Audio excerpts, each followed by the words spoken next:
Here with Mark Shea, who's one of the early speakers today, who unfortunately I missed because of my show today.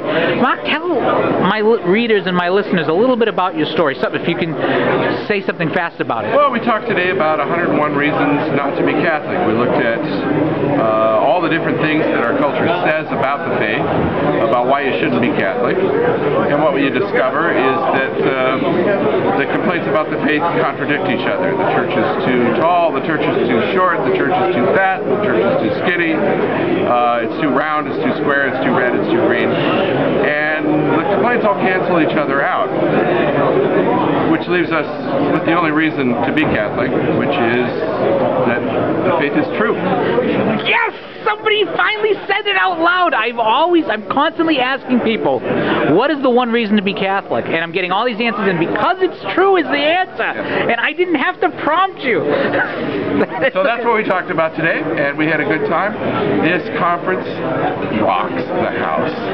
It is really great. I'm from Seattle. I had no idea that they did this here. And I'm secretly hoping that they'll ask me back, because I enjoyed myself so much today. That sentence alone makes me want to have you on the show. Do you have a copy of your book that you can ship? That's not packed. Somewhere. Like to give a view of it over here.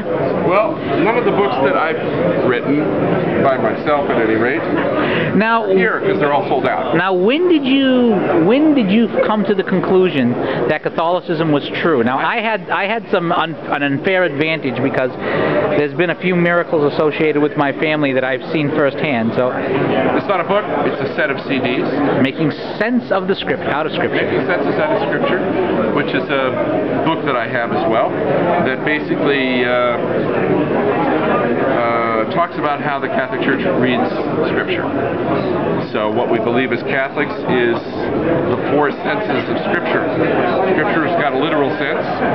So Moses gave manna in the wilderness to Israel, but it also has more than literal senses. So when Jesus looks at that manna in the wilderness, he says, that is an image of me.